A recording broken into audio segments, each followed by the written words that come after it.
साधु संगत जी, प्रेम से कहना धन निरंकार जी। साधु संगत जी, आप सभी सदगुरु माँ की कृपा से अच्छे होंगे। आज ऐसी विचार का विषय ले आई है समर्पण। साधु संगत जी, संतों ने कहा है समर्पण ही भक्ति है। अगर हम सदगुरु के चरणों में तन मन धन से समर्पित हो जाते हैं तो जान लीजिए कि हम भक्ति के रास्ते पर चल पड़े हैं।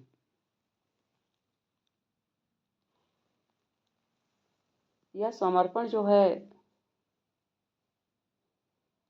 मानव जीवन में ही समझ में आता है कि समर्पण है क्या।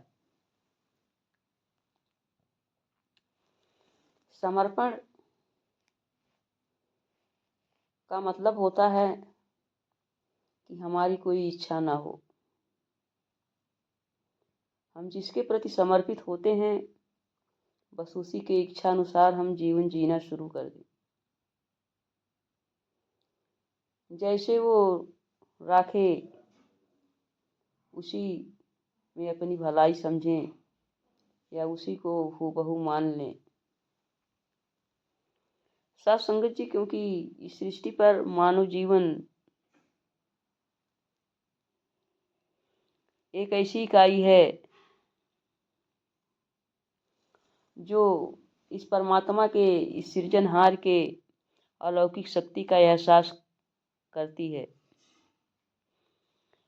सारी सृष्टि में मानव ही प्रभु को ऐसी रचना है जो इस शक्ति की अनुभूति कदम कदम पर कर सकता है।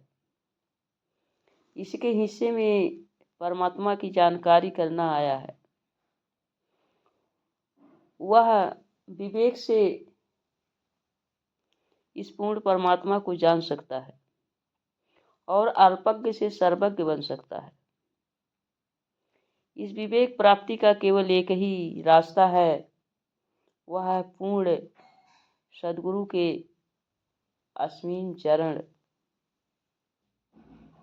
साध संगत जी, मानव शरीर तो प्रकृति है, लेकिन इस शरीर में विराजमान आत्मा जो है परमात्मा का स्वरूप है। हर जिंदगी जो है जिसमें शारीरिक सुख, शारीरिक भूख, आशा, तृष्णा, सांसारिक आकर्षण भरा है, वह आत्माएं अशांत होती हैं, डोलायमान होती हैं। और जो है इसमें प्रभु की इच्छा, समदृष्टि है, प्रेम है, दूसरों की भलाई की भावना है, परोपकार है, वह जीवन शांत एवं पूर्ण है। साध संगत जी, जो अपने सांसारिक स्वभाव के अनुसार जीवन गुजारते हैं वो सांसारिक होते हैं, और वे जो आत्मा के अनुसार जीवन गुजारते हैं आत्मिक होते हैं। शारीरिक स्वभाव का अर्थ है मौत और आत्मिक होने का अर्थ है जीवन और शांति। शारीरिक स्वभाव को रखने वाला परमेश्वर का वैरी है, शत्रु है, क्योंकि वह उसके नियम को नहीं मानता और ना ही मान सकता है। वह जो शारीरिक स्वभाव रखते हैं परमेश्वर को खुश नहीं कर सकते हैं।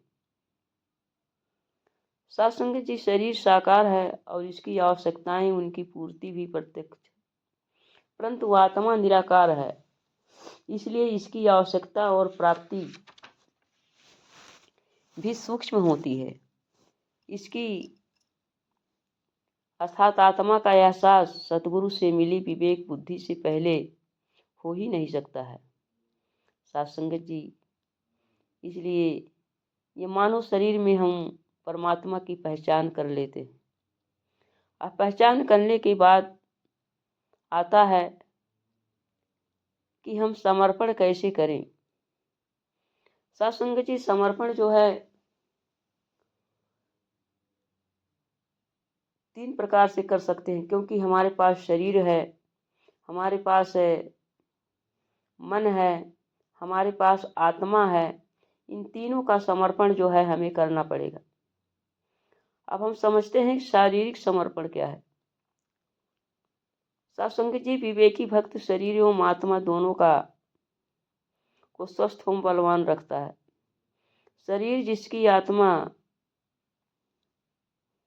अर्थात आत्मा का मंदिर है और आध्यात्मिक विकास का साधन है, इसलिए शरीर को या शरीर के किसी अंग को दुखदाई समझना पाप है। शरीर को तुच्छ समझना पाप है। सत्संग जी, जो शरीर स्वस्थ रहेगा वही सत्संग सेवा सुमिरन कर सकता है, वही परोपकार करके समाज को स्वस्थ बना सकता है।